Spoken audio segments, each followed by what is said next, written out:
is up here, and to give you an idea of where she is, she's right there. Actually, that's just a very pro-sister area that's a sister support group. They just love the concept of sisters. Not sisters, they like the R. Racist. Anyways, so if you want to know where we come from, I'll tell you about our parents. Our parents got divorced 5 years ago, and then last year, they both got remarried to each other. Which means now I come from a repaired home, everybody. It's like, get it together. First you can't commit to the marriage, now you can't even commit to the divorce. Do you know the kind of emotional damage a divorce has on a child at the vulnerable age of 21? When you're old enough to know that they spent all that money on legal fees divorcing each other that they could have spent on me. Buy me a trip around the world next time and then decide if you want to get divorced. But it's bizarre. It was bizarre when your dad remarries your mother and then asks you to be the best man. I was like, I better be the best man you could create. I had to beat out like 1 million of your other best men just to be here.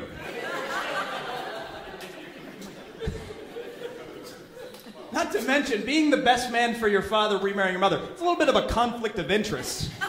Because I had to make sure that the groom knew he was ready to get married. So I was like, Dad, are you sure you want to marry a divorcee with 2 kids?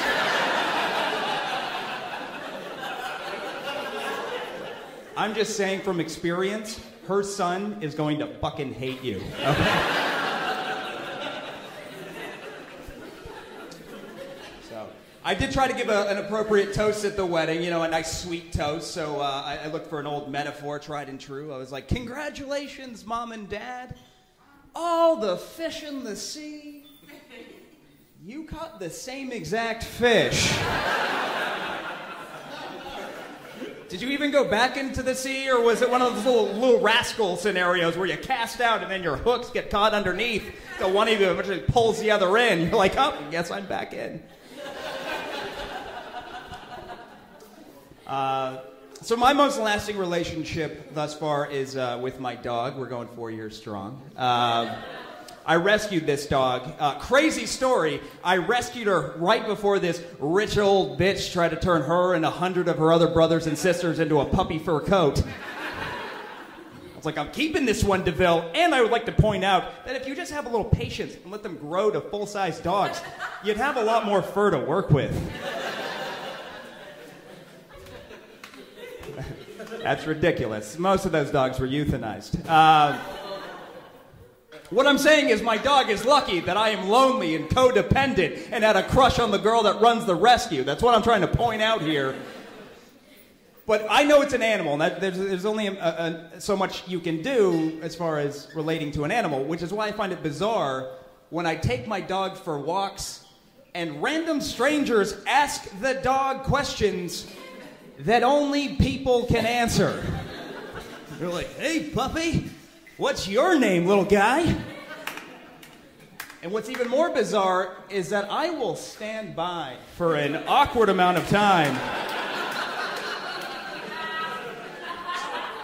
waiting for the answer. Tell them what your name is, come on. Show them how you do that thing where you talk to people.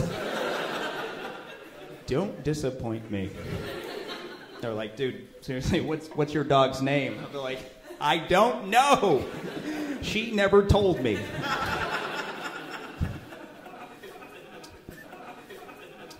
I had a little problem when I brought her home because I was living with a girl and she flipped out. She was like, you can't have a dog in our apartment.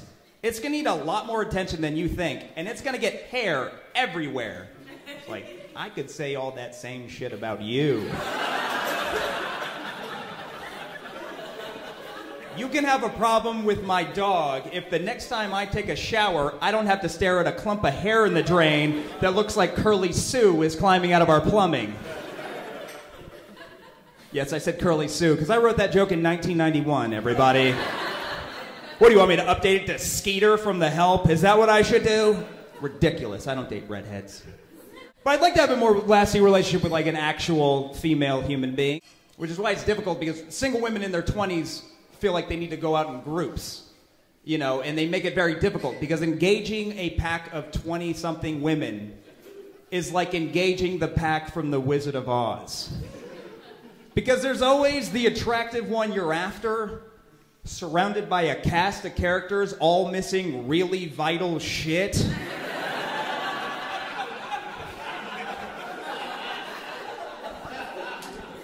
They just treat the bartender like he's the wizard. You know, they show up, he's like, oh, you've come to me to pour a remedy that will fix what is broken with all of you?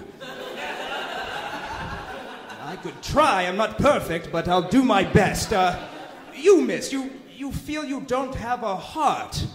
Well, consider yourself lucky. A heart will always be unpractical until it is unbreakable. But until that day, why don't you drink these 2 Long Island iced teas? At the very least, we can lube up your jaw and loosen those limbs until one of these gentlemen gets to change your oil tonight. And you, miss, you feel you don't have a brain because everything you say is stupid. Not to worry, you know, people with far less brains than you have had deeper thoughts. But one thing they didn't have were these 3 gin and tonics.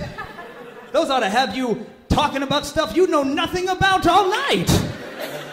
That's right, gentlemen, I've got a drunk gal with no brain. Keep an eye on this plan B. Of course, I wouldn't leave you out, my hefty friend. You feel you don't have the courage to say what's on your mind because you are overweight.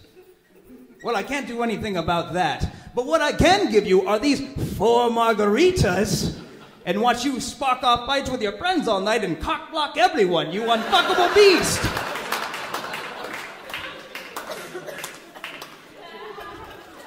And it's not even worth it because the actually attractive one spends all night going like, I want to go home. There is no place like home. I can wear sweatpants and watch T-Moms 2 while I drink wine out of a coffee mug. I want to go home. But the best part about that bit is that it actually syncs up perfectly with Money from Dark Side of the Moon. It's amazing. So, I'll leave you with this. I do respect my elders. I do respect older people.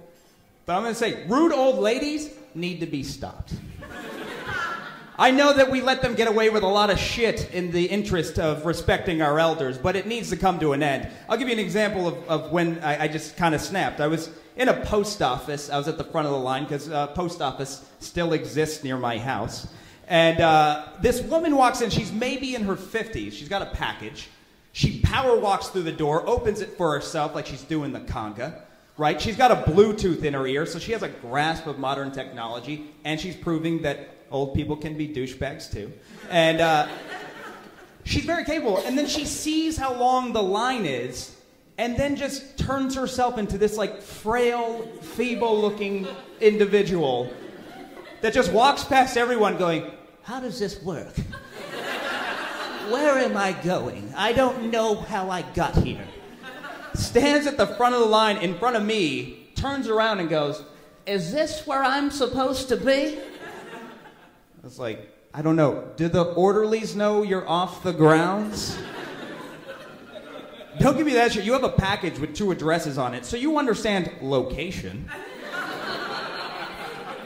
And if you're really as old and senile as you're trying to convince us all you are, well, then you're familiar with that. It's a line, because that's what you used to stand in to get food during the Depression. So get to the back, lady. All right, my name's SF MacKinnon. You guys have been great. Enjoy the rest of the show.